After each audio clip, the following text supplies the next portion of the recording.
Diante da contraofensiva da Ucrânia e de crítico de líderes autoritários, o ditador Vladimir Putin dobrou a aposta.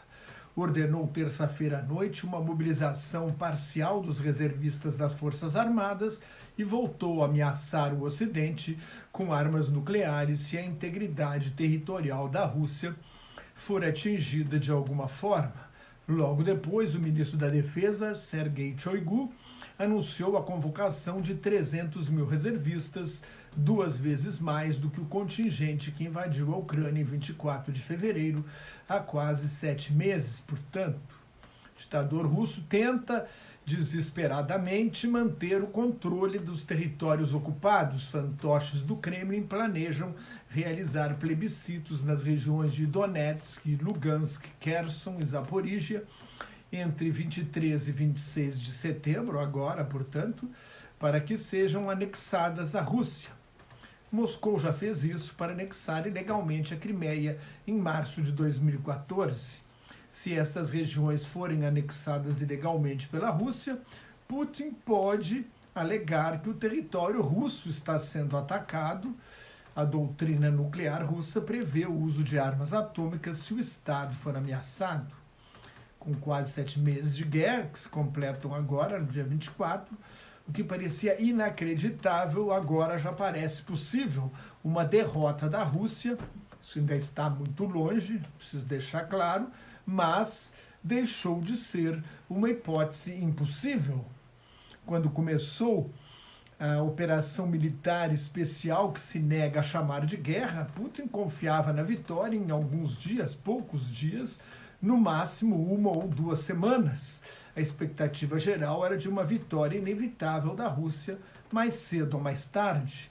A Rússia poderia ter feito uma invasão limitada, por exemplo, à região de Donbass, a bacia do Rio Dom, no leste da Ucrânia, onde reconheceu como repúblicas independentes as províncias de Donetsk e Lugansk. Antes do início da guerra, Putin optou por um ataque total em 3 frentes. Pelo norte, saindo da Bielorrússia, rumo a Kiev, a capital ucraniana. No sul, a partir da península da Crimeia, anexada ilegalmente em 2014. E no leste, onde os rebeldes alinhados ao Kremlin já dominavam, aliados ao Kremlin, já dominavam cerca de 30% das províncias de Donetsk e Lugansk. Quais os objetivos de Putin? No discurso, quando fez a declaração de guerra, desnazificar e desmilitarizar a Ucrânia, garantindo a sua neutralidade, ou seja, que a Ucrânia não entre para a organização do Tratado Atlântico Norte, aliança militar liderada pelos Estados Unidos, o que também não estava em jogo. A última vez que o último presidente dos Estados Unidos que falou nisso foi George W. Bush, em 2008, quando a Rússia invadiu a Geórgia. Então, nem Barack Obama, nem Donald Trump, nem Joe Biden cogitaram que a Ucrânia entrasse para a OTAN. E mesmo que isso fosse proposto, seria vetado, com toda certeza, por países como a Alemanha e a França.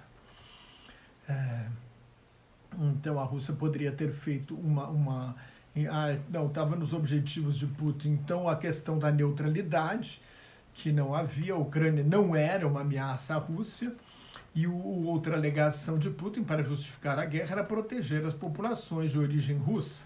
Na prática, queria submeter a Ucrânia ao controle de Moscou, né? Tem aquela declaração, na verdade, um ensaio que Putin escreveu, chegando à conclusão que a Ucrânia não existe como país independente. Foi criada pelos líderes comunistas Vladimir Lenin e Joseph Stalin quando criaram a União Soviética, em 1922. Historicamente, haveria laços históricos, culturais e religiosos, espirituais, unindo a Ucrânia. Então, a Ucrânia seria parte da Rússia, nessa visão de Putin. Então, o objetivo central da guerra era submeter a Ucrânia, de preferência instalar um governo fantoche em Kiev, e também desafiar a Aliança Ocidental, a Organização do Tratado do Atlântico Norte, a OTAN e a União Europeia. Mas Putin fracassou em todos os seus objetivos, o governo Zelensky não saiu, o nacionalismo ucraniano está mais forte do que nunca, a Ucrânia começou a negociar a adesão à União Europeia, é inconcebível que os ucranianos aceitem um governo aliado de Moscou, a OTAN ficou mais forte com a entrada da Finlândia e da Rússia, que historicamente eram neutros, da Finlândia e da Suécia, perdão, que historicamente eram neutras. A Suécia era neutra desde as guerras napoleônicas em 1814. Além disso, tem o rearmamento da Alemanha, que talvez seja um dos aspectos mais importantes desta guerra.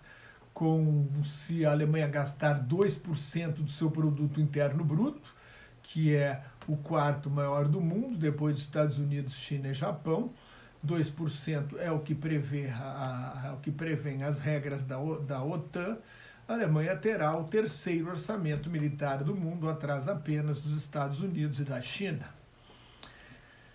Com 33 dias de guerra, no fim de março, a Rússia suspendeu as ações militares na região de Kiev. A guerra em 3 frentes havia fracassado. O plano B de Putin era se concentrar no leste da Ucrânia, com o objetivo de controlar toda a região de Donbás e no sul, criando um corredor terrestre entre Donbás e a Crimeia. No leste, os russos tomaram toda a província de Lugansk, mas não conseguiram fazer o mesmo em Donetsk. Em agosto, a Ucrânia anunciou a intenção de lançar uma contraofensiva no sul, mas foi uma jogada para iludir o inimigo. Acabou contra-atacando principalmente na região de Kharkov, a segunda maior cidade ucraniana no nordeste do país, em Donetsk e Lugansk, e também em Kherson, no sul. Desde o início de setembro, a Ucrânia reconquistou 9.000 quilômetros quadrados de território. É pouco, diante de tudo que os russos tomaram, mas isto sinalizou uma mudança importante na guerra. Em algumas regiões, na região de Kharkov, as tropas russas foram tomadas de surpresa, abandonaram as armas e fugiram. Há uma questão moral envolvendo os soldados russos. Os ucranianos estão lutando pela pátria, pela independência, pela terra onde vivem, e os russos estão se sentindo estranhos. Historicamente, né, se Rússia e Ucrânia são países irmãos, né, não faz muito sentido ficar matando irmãos numa guerra fratricida. Então há também uma questão moral. Napoleão dizia que a questão moral é 3 vezes mais importante na guerra do que a questão material. Isto tudo acendeu um alerta vermelho em Moscou, e a reação de Putin deixa uma advertência no ar: é vitória da Rússia ou guerra nuclear? O que disse Putin na televisão estatal para o povo russo? Que as potências ocidentais tentam impor sua vontade a outros países, exatamente o que ele está fazendo na Ucrânia. Claro, os Estados Unidos tentaram fazer isso no Iraque, isso foi invocado por Putin no discurso que anunciou a guerra lá atrás, em fevereiro, mas a Rússia está fazendo exatamente a mesma coisa, é uma grande potência, querendo impor sua vontade, submeter um país menor. Querem saquear a Rússia, diz Putin, e acusa um homem acusado de ser dono de um palácio de $1 bilhão com dinheiro que tomou do seu povo. Recorrem até uma chantagem atômica, esbravejou Putin, mas é ele quem está ameaçando usar armas nucleares. Em discurso na Assembleia Geral das Nações Unidas, o presidente dos Estados Unidos, Joe Biden, deu a resposta, repetiu que todo mundo já sabe: ninguém pode ganhar uma guerra nuclear, que nunca deve ser travada, especialmente entre as superpotências da Guerra Fria, que tem mais de 1.000 ogivas nucleares cada uma. Seria a destruição mutuamente assegurada. A nova primeira-ministra britânica, Liz Truss, desconsiderou a chantagem atômica de Putin como um sinal de fraqueza. E a presidente da Comissão Europeia, Ursula von der Leyen, defendeu mais sanções econômicas como resposta à ameaça do ditador russo.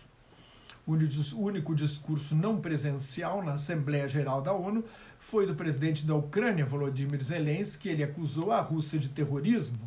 com vantagem no momento no campo de batalha.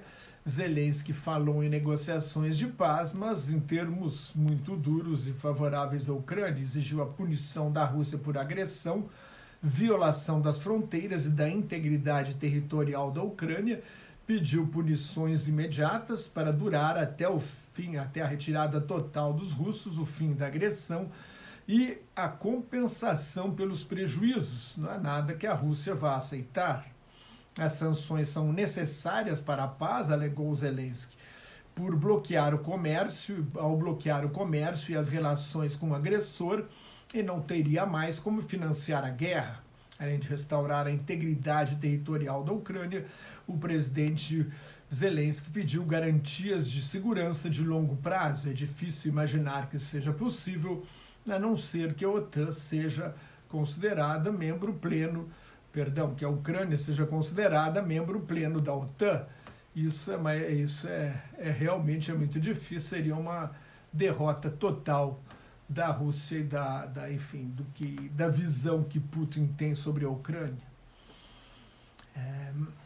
A Rússia está cada vez mais isolada. Durante a 22ª reunião anual da Organização de Cooperação de Xangai, realizada em Samarcanda, no Uzbequistão, em 15 e 16 de setembro, Putin reconheceu publicamente que a China tem dúvidas e preocupações em relação à guerra da Ucrânia. 20 dias antes da guerra, em 4 de fevereiro, no dia da abertura da Olimpíada de Inverno em Beijing, os dois ditadores, Putin e Xi Jinping da China, anunciaram uma parceria ilimitada entre os dois países. Depois, o ministro do Exterior chinês esclareceu que parceria ilimitada não significa aliança. Primeiro-ministro da Índia, Narendra Modi, um fundamentalista hindu que persegue os muçulmanos e tem um governo com vários aspectos ditatoriais, alertou o ditador russo de que o tempo da guerra passou e que hoje as palavras bonitas são democracia e diálogo, nada que Putin conheça muito. E o ditador da Turquia, Recep Tayyip Erdogan, declarou que é hora de acabar com a guerra e de retirar todas as forças russas da Ucrânia. Erdogan tenta exercer um papel de mediador, é um país da OTAN, mas não aderiu às sanções contra a Rússia e, aliás, China, Índia e Turquia têm comprado petróleo russo para compensar a perda de receita da Rússia com as sanções das potências ocidentais e aliados, e isso tem sido importante para a guerra de Putin. Mesmo assim, Erdogan, que não pode ser considerado um inimigo, defende a retirada total da Rússia, inclusive da Ucrânia, dentro de um processo de paz. Já declarou até que Putin quer acabar logo com a guerra, com certeza quer, mas nos seus termos. Mais de 1.000 pessoas foram presas nesta quarta-feira na Rússia em protesto contra a convocação dos reservistas. Alguns desses presos políticos estariam sendo recrutados à força para lutar na guerra. Os presos comuns podem reduzir as suas penas, aliás, eliminar as suas penas, se lutarem na guerra durante 6 meses. O empresário Evgeny Prigozhin, um ex-condenado, aliado de Putin, aliás, condenado por roubo, fraude e corrupção de menores, aliado de Putin, é dono de uma empresa de segurança privada chamada Wagner, que está em ação na África, onde, por exemplo, substitui os soldados franceses no Mali, depois do último golpe de Estado. A junta chamou essa empresa de segurança, na verdade, mercenários russos, que também atuam na Síria e na Ucrânia. O Prigozhin está percorrendo penitenciárias em troca de voluntários para a guerra. Como pode terminar esta guerra? O colunista e ex-correspondente internacional do New York Times, Thomas Friedman, levantou 3 hipóteses. Uma vitória da Ucrânia, vitória militar, poderia levar Putin a cometer uma loucura, o que no caso seria usar armas nucleares, mesmo que fosse uma arma nuclear tática com baixo poder de destruição. Seria uma grave violação, de todas as leis de guerra criadas desde 1945. A segunda hipótese seria um acordo sujo com Putin, com um cessar-fogo, fim da destruição e da morte, mas mantendo algumas áreas da Ucrânia ocupadas pelos russos, o que poderia dividir, com certeza dividiria a Aliança Ocidental. Alguns países, como a Polônia, os países bálticos, não querem fazer nenhuma concessão à Ucrânia, e os Estados Unidos e o Reino Unido vão mais ou menos nessa linha, enquanto a Alemanha, a França e a Itália seriam mais a favor de uma negociação. Isso certamente, né, um acordo sujo com Putin, certamente enfureceria os ucranianos, seria difícil que os ucranianos aceitassem. A terceira hipótese de Friedman é um acordo com recuo às fronteiras anteriores ao início desta guerra, em 24 de janeiro. Seria desmoralizante para Putin, porque a guerra, a destruição e a mortandade teriam sido inúteis. Na imaginação de Friedman, Putin teria de ser deposto, que quase todos os especialistas em Kremlin consideram improvável. Na União Soviética, logo abaixo do secretário-geral do Partido Comunista, havia o Politburo, o Bureau Político do Comitê Central, que em tese estava sempre fiscalizando e poderia destituir e, de certa forma, controlar o líder. Estarem fazer o contrário, mas essa é outra história. Na Rússia, os magnatas perderam as mansões, os iates, as empresas que tinham na Europa, certamente não podem estar satisfeitos com Putin, mas os chamados oligarcas não estão dentro do palácio, da estrutura de poder, para tramar um golpe de Estado. Putin sabe que na história da Rússia, a derrota na guerra leva à revolução. Com a derrota na Guerra da Crimeia, houve o fim da servidão em 1861, a derrota para o Japão na Guerra do Pacífico, em 1904 e 1905, provocou a Revolução de 1905, e a derrota para a Alemanha na Primeira Guerra Mundial causou a Revolução de Fevereiro de 1917, que derrubou o czar, e a Revolução de Outubro, que levou os comunistas ao poder. Este é o problema central. Esta é uma guerra de Putin. Só ele começou, só ele, em tese, pode parar. Ele não pode perder, e o Ocidente está decidido a que não ganhe, para não premiar uma guerra de agressão, uma guerra de conquista, uma guerra imperialista. Se você gostou, assine meu canal no YouTube, me siga no Twitter, no Instagram e no Facebook, leia o meu blog Globalização em Crise, e no Facebook colaboro com o grupo Quarentena News. Muito obrigado e até mais.